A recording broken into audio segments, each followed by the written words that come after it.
What is up, YouTube? It's Rules for Rebels here, and I have what I think is a pretty exciting video for you guys today. So the title of this video is How to Become Wealthier Than 62% of People in Just 90 Days. Now, I'm sure a lot of you guys are thinking like clickbait, like, this isn't some get rich quick scheme overnight. It more puts a focus on how financially irresponsible a lot of people are being. In terms of how much they're putting away for savings, as well as how poor the job market is in terms of the fact that, people's incomes aren't keeping up with inflation. I mean, I look at things like property taxes are going up thousands of dollars a year on some people, and I can pretty much guarantee your salary isn't going up thousands of dollars a year to match that. So this is kind of a combination of some people not being financially responsible, as well as salaries not keeping up with the cost of living. But either way, it goes to show you the importance of freelancing or having some side hustle. For those of you guys who want to be self-employed and work for yourselves, this kind of showcases the importance of having multiple revenue streams and multiple streams of income. And even for those of you guys who are content working for somebody else, that's not always going to pay the bills. It's always good to have some extra things going on the side. If you lose your job, at least you have a side hustle going to bring in some money. So I find that this whole topic kind of stresses the importance of having some additional revenue streams, whether you're an entrepreneur or working for somebody else. So real quickly, I'll kind of tell you what this chart is breaking down for you. Less than 62% of Americans have $1,000 or more in savings. And this isn't just people living at the poverty level. This is people making, upwards of $50,000 to $100,000 per year as well. If you're living at the poverty level, it's somewhat understandable that it's hard to get ahead and it's hard to save when you're living check to check. However, people making $100,000 a year should be able to put some money away. So it kind of goes to show how we're living beyond our means, and as our incomes grow, we tend to allow our cost of living to grow with it. So just kind of going over this chart real quick, you can see 21% of people don't even have a savings account. Another 28% of people maybe have a savings account or a checking account, but have $0 in it. 9% of people keep just the minimum balance required to keep the account open.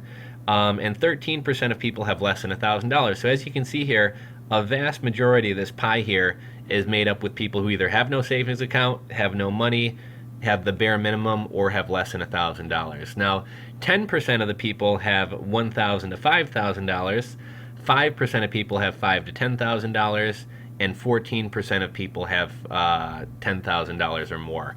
So think about what if you have a medical emergency? What if you need a root canal? What if you have a car accident and you got to pay a deductible or get a new car? Or even what if a car, repair comes up, your radiator goes out or whatever else? Are you going to have the money to pay for those things? If you don't, you're probably going to buy it on credit, in which case you're going to wind up spending a lot more money on that cost. If you get a $700 car repair done on credit and you don't pay it off for a year, you're paying hundreds of extra dollars in interest charges. And it's not just emergencies that come up. I recently had to get the brakes done on my car. My brakes wound up costing, I think it was somewhere between $700 and $800.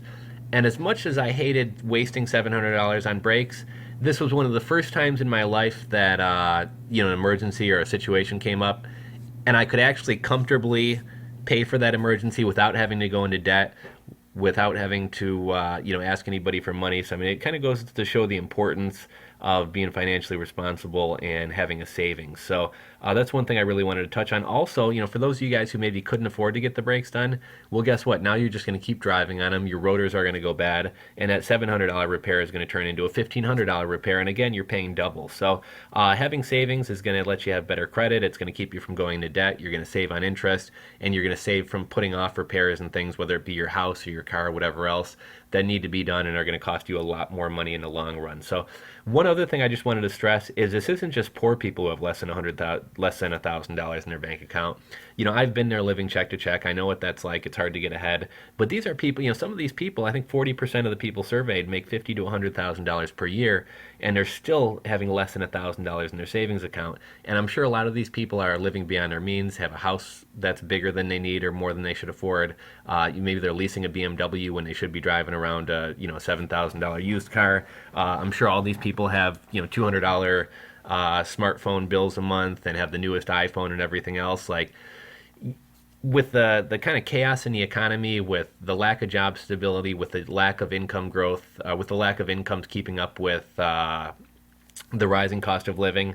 A lot of people say we should actually be living, two or three income levels below where we're at.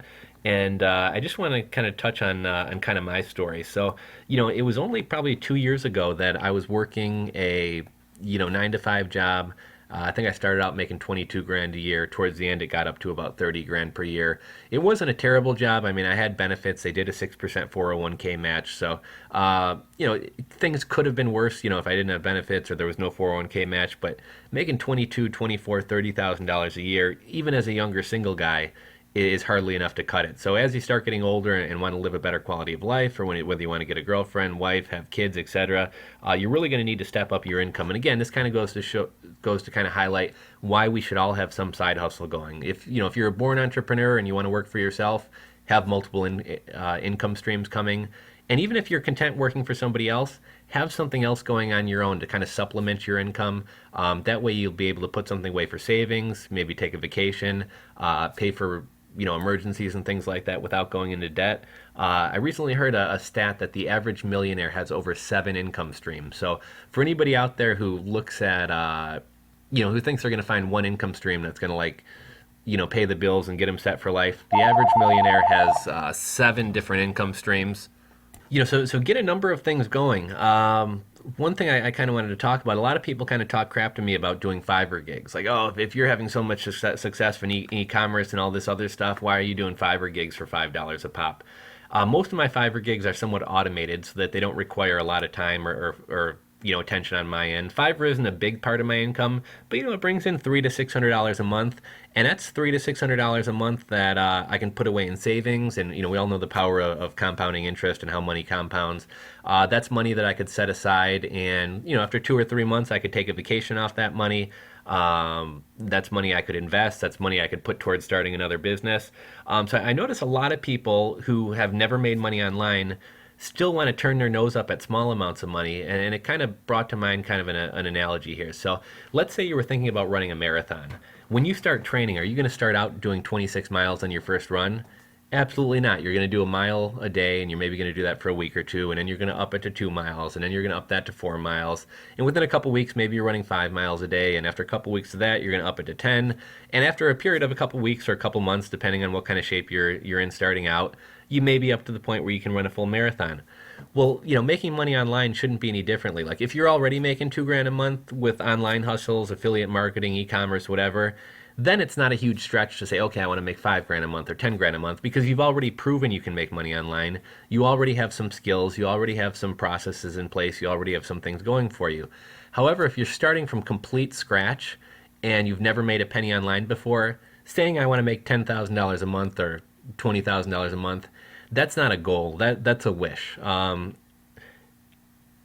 pu- pu- pu- Oh, let me go back. So I actually kind of wrote out what I wanted to talk about here, and I'm gonna kind of try to stick to the plan instead of just randomly rambling like I often do. So my story, like I said, I was scraping by, living check to check. A day or two before pay period came, I'd run out of money, and I'd be running out to this Coinstar machine, paying 9.9 cents out of every dollar for Coinstar fees just so I could scrape together some gas money or some money for lunch or groceries. Sometimes the night or the day before payroll came, I have to make a decision. Do I want to buy a pack of smokes, buy myself dinner, or have gas to get to work tomorrow? A lot of times when I maybe would prefer to go grab a pizza, eating a couple ramen noodles out of my cabinet because, I'm waiting on pay period to come and I'm broke. So when I first started out, I didn't say I want to make $10,000 a month. I said, I want to make maybe a couple $100 a month extra just to kind of alleviate some money woes. If I can make an extra $150 a month, that pays my cell phone bill and puts a tank of gas in my car. And then maybe the day before payday, I'm not scraping by and pulling pennies out of the couch, putting 37 cents in my gas tank to get to work. So I didn't set out with these grandiose goals of, making $30,000 a month or anything like that. I set myself a goal of, okay, I want to make $5 a day. And $5 a day over the course of a month adds up. And, if you put that money away into savings every month, that adds up to some serious money. And, after a couple months, you can take a vacation or do whatever else. So let me kind of touch on the whole point of this video is if you set a goal of making $10 per day, over the course of 90 days, that's $900. So I know the title of this video was how to become wealthier than 62% of Americans in 90 days. That's more of a catchy title than 100 days, but technically it's 100 days. But if you make $10 a day for 100 days, at the end of that 100 days, which is essentially 3 months, not much more than 90 days, you're going to have $1,000. Now, having $1,000 in the bank is going to put you ahead of 2/3 of the other Americans out there. And think about how easy it is to make $10 a day. I mean, you could literally go out and panhandle on the corner and make $10 a day. I mean, just to show you how easy it is. But if you set up a Fiverr profile and you sell 2 Fiverr gigs a day, that's almost technically it's $8 after they take their fees. But I mean, essentially that's $10 a day. If you get into affiliate marketing and make 1 affiliate sale per day, that's $10 a day. If you start selling products online and you sell 1 product per day online, you should be able to make about $10 a day. So, which kind of brings me into my next point, which is, small steps, small money, adds up to a big difference. And while you're doing this, the ultimate goal isn't, you're not going to get rich making $10 a day. But I think when you start making $10 a day and you see how easy that is, and you start developing some skills and some platforms for making money, it's going to be easy to say, okay, well, I'm making $10 a day. What if we made it $20 a day? And then you'll be able to hit that point. And once you're making 20, what if I made $50 a day? What if I made $100 a day? And slowly you're going to gain more skills. You're going to build up blogs. You're going to build up social media platforms and YouTube channels. And everything's just going to start to multiply. And the longer you're in this for, the more blog posts you're going to have, the more backlinks you have out there. And things are really just going to start to snowball for you. One other thing I wanted to say was don't turn your nose up at money. Like I said, a lot of people kind of talk crap like, oh, like it should be below me doing Fiverr gigs because, I have an e-commerce business going. But like I said, it's really important to have multiple income streams. I've had my Amazon account suspended. Amazon held on to $38,000 of mine for over 4 months. I've had PayPal accounts suspended. I've had eBay accounts suspended. I've gotten eBay penalties to the point where I drop in eBay rank to literally having no sales for 3 months. I've lost credit card processing, which meant I couldn't do business for about 3 months. So things are going to happen. When you're an entrepreneur, shit happens, shit hits the fan, and the more revenue streams you have coming in, the more secure you're going to feel, and just the better off you're going to be. So don't turn your nose up at small money. Everybody wants to start off making 10 grand a month, and if you've never made money online, I don't think that's very realistic, and I also think you're going to get discouraged pretty quickly. So realize that small things do have a big impact. There's the old kind of cliche, a journey of 1,000 miles begins with 1 step.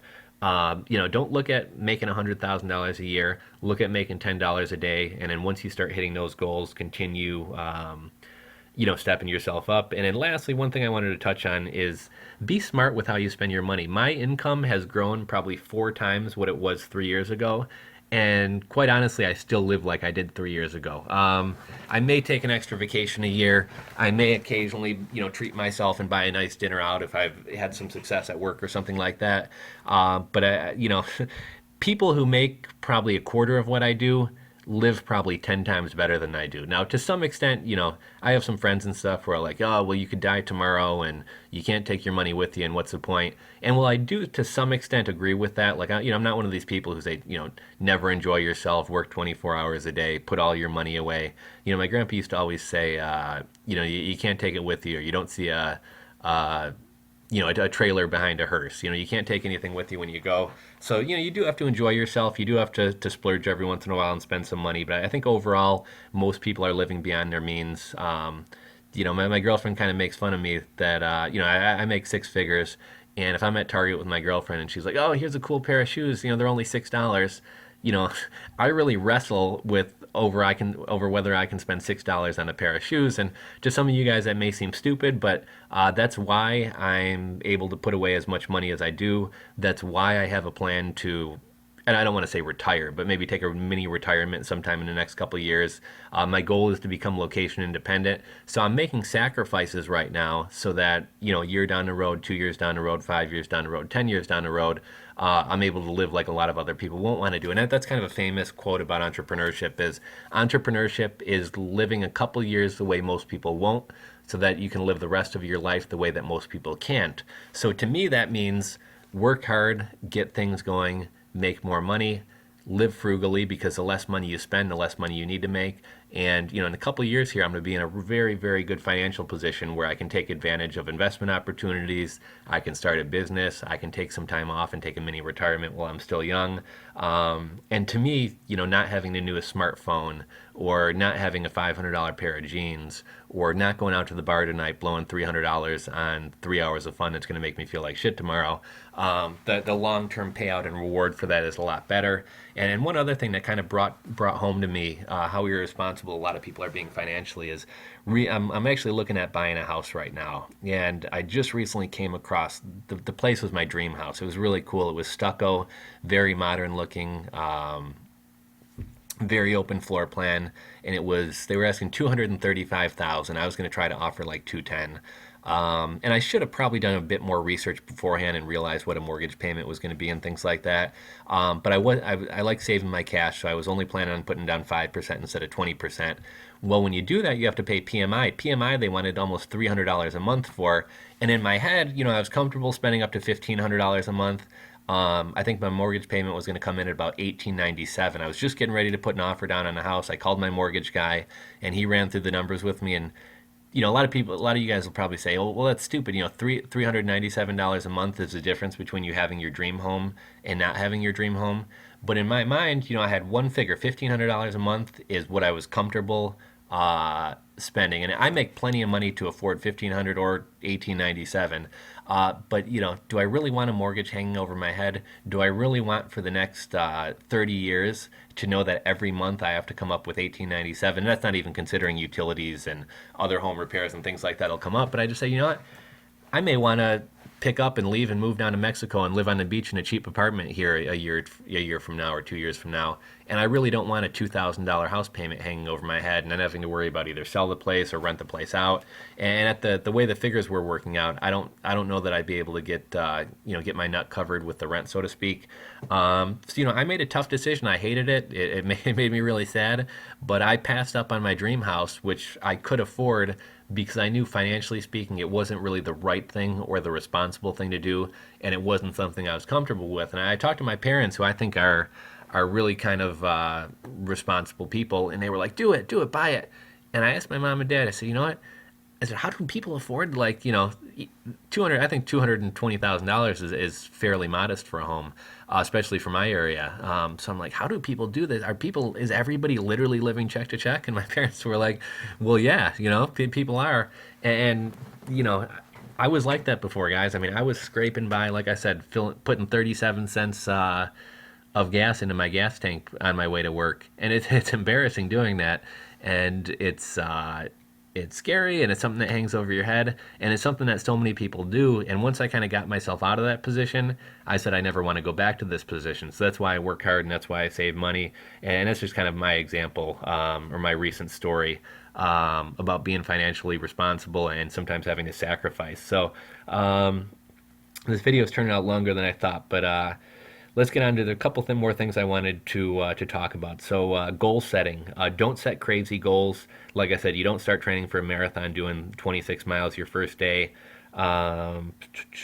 Set money and income goals and work your way up. So if you want to make $5,000 a month, start out making $5 a day. Once you hit that, go up to 10. Once you hit that, go up to 20. And don't just say I want to make $5 a day. Have a plan of how you're going to make that $5 a day. So I'm going to make $5 a day by doing affiliate marketing. And even that's not specific enough. What am I going to do affiliate marketing wise to make sure I make $5 a day? Okay, I'm going to make 5 blog posts a week, and I'm going to share each of those 5 blog posts on at least 5 social media platforms. Now that's actually an action plan to getting there. So if I'm not making $5 a day, I can ask myself, have you been doing the other goal, what it takes to get to that $5 a day? And I can ask myself, have I been doing 5 blog posts a day? Well, no, the past 2 weeks I haven't done anything, and the 2 weeks before that I only did 2 blog posts, and I didn't even share them on social media. So, hold yourself accountable.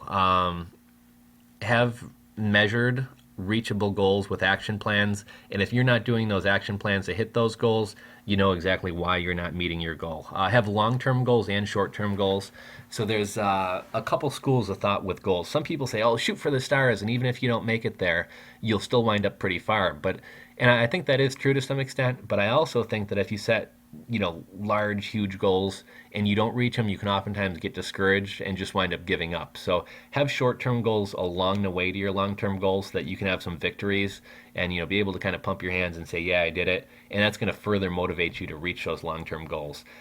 So goals must have a couple things. They must be reachable, they must be measurable, and they must have action steps. Now, one other thing I wanted to talk about is self-assessment. Self-assessment basically means judging yourself. And I think not very many of us do this. And in a second here, I'm going to talk about some like poverty habits versus wealth habits. And I've kind of turned this video into a lot bigger thing than I planned on it being. I'd like to make some videos touching on some of these topics individually. But basically, most people just kind of wander through life and aren't really measuring themselves or holding themselves accountable. So kind of like I said with the goal setting, have action steps towards your goal.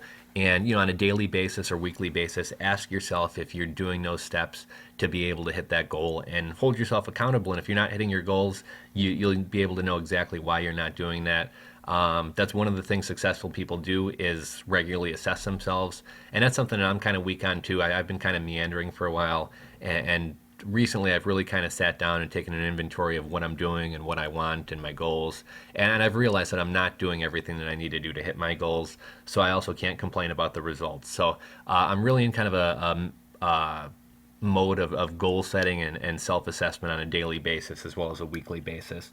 I had a couple other kind of checkpoints here I wanted to talk about. Don't let your spending rise with your income. So if you start making an extra $500 a month through affiliate marketing, don't now run out and spend an extra $500 a month on video games or going to the bar or whatever else. If you want to splurge and treat yourself, fine, spend a couple bucks. But the reason that nobody has any savings is when you're making 30 grand a year and you're in the same financial position when you're making 100 grand a year, a year or two down the road, it's because you allow your, okay, well, I'm making 5 grand a year more, so I can drive a car that has a $5,000 more a year payment. Don't let your income level rise with your spending. And I kind of talked about this, but I could probably be better about spending more money to the point that like I'm really kind of stingy is not the right word, but I could probably splurge a bit more and enjoy life a bit more. But like I said, right now I'm in this mode where like I have this goal that I want to reach and I'm willing to sacrifice to get there. Live 2 income levels below where you are. How do you become wealthier? I talked about the make $10 a day for 100 days and you'll be wealthier than 62% of Americans. I talked about how easy this is to do. Sell 2 Fiverr gigs a day, make 1 affiliate marketing sale, sell 1 item online, sell a couple ebooks, etc. And then lastly, I'll just touch really quickly on poverty habits versus wealthy habits. So a poverty habit is watching TV. A wealthy habit is reading a book, networking, volunteering, making a connection, working on a side hustle, etc. High performance wealthy people get up several hours before their day starts and they may run, they may meditate, they may do things like that. A wealthy habit is goal setting and self-assessment. Power people are high performance people in all areas of their life. So, if you're lazy physically and you don't work out and you don't take care of yourself, the chances of you treating your work the same way are a lot more likely. So, try to put effort into everything you do, whether it's your relationship with your girlfriend, your wife, the amount of time you spend with your kids, how you clean the house. Try to put 100% into everything you're doing, and I think you'll notice that your work, your entrepreneurial ventures, etc., will wind up being even better. And I think a lot of people out there probably go, well, I don't want to wake up 3 hours before work and run 5 miles. I don't want to do this. I don't want to do that. That's fine if you don't want to do that stuff, but don't complain about your results and don't complain about where you are in life if you're not willing to do the work to be where you want to be. Now, lately I've been listening to a lot of like Dan Pena, who's this high performance guy, and he's like, I don't take vacations and I work, 100 hours a week and I this and I that. And, we all want different things out of life. So, just because Dan Pena does that, just because Richard Branson wakes up and runs 10 miles before work every day, I'm not saying you have to do that. I realize some of you guys have kids, some of you guys just don't have the time for that type of stuff. But, if you want to be a $500 million man, if you want to dominate an industry, if you want to be a CEO of a company, you are going to have to live your life as a high performance person all around. You are going to have to do all those things. Now, maybe you say, well, look, I don't want to be, I don't necessarily have to, make $1 billion. I don't need to be in the billionaire boys club or whatever, whatever they say. But, even just putting 10% more effort into your work in every area of life, you're going to see incredibly rewarding and measurable results. So, maybe you don't get up 3 hours before work and run 10 miles before you start your day. But maybe you get up, 30 minutes earlier in the day and have a cup of coffee and kind of write out a plan of attack or a checklist or a game plan for the day. Maybe after work you go for a 1 mile run. So, doing those types of things, you're maybe not going to be the billion dollar man, but maybe you can be the $1 million man. You know what I mean? Like I said, don't, even if you don't want to be Richard Branson and even if you don't want to work 100 hours a week, simply by putting 10% more effort into everything you do, you're going to have huge, huge, huge gains in success. So that's kind of the story of today. I know I've kind of got off on a bit of a tangent rambling, but if you want to be wealthier than 62% of Americans, you can do it in just 90 days by making an additional $10 a day. Or I suppose you could even do it by saving an additional $10 a day. However, personally, I would rather make $10 more a day. And I talked about how easy it is to do that. Sell 2 Fiverr gigs, write an ebook and sell a couple books a day, sell one item online, get into affiliate marketing and make 1 or 2 affiliate marketing sales per day. And once you start hitting those goals and start having some success, then continue to scale up and try to automate things and do things more efficiently, and try to bring that $10 a day to 20, try to bring that 20 to 40, try to bring that 40 to 80, etc., etc., etc. So hopefully you guys enjoyed this video today. I'm getting ready to head out of town and head down to Charleston, South Carolina tomorrow, or I guess I should say Friday morning. Hey, what's up, guys? Sorry for another interruption there, but yeah, hopefully you guys got something out of this video. This is something I've been thinking about a lot lately. I've been working, lately I've noticed I've been kind of slacking and taking the easy way, and I've been finding it hard to stay motivated. So I've been kind of a kick of self-improvement right now, goal setting, self-assessments, looking at myself, how I can do things more efficiently. And I'm actually, like I was just saying, I'm heading out of town to head down to Charleston, South Carolina on Friday. I think I'm finally kind of hitting burnout mode. I've gone like 2 years without a real vacation here. So heading down to Charleston, South Carolina to spend some time with family and eat some good food and have some drinks and sit on the beach and stuff. And I'll probably do a little bit of writing and a little bit of work while I'm down there, but for the most part trying to kind of take some time off and relax and come back recharged. So I've been thinking a lot about goal setting and self-assessment lately, and that's something I'm kind of focusing on, and listening to a lot of other YouTubers and bloggers and things like that. And this is something that I just came across on somebody's channel this morning, and so I just kind of wanted to talk about financial responsibility, discipline, goal setting, etc. So hopefully you guys got something out of this video. If so, please give it a thumbs up, share it with your friends, share it on WorldStar, whatever. If you're not subscribed to my channel, click that subscribe button at the bottom left of this video. And if you guys have any questions, comments, want to share your own story, anything like that, feel free to leave a comment below. Thanks again for watching, guys, and stay tuned. I'm going to try to pump out a couple more videos before I head out of town on Friday.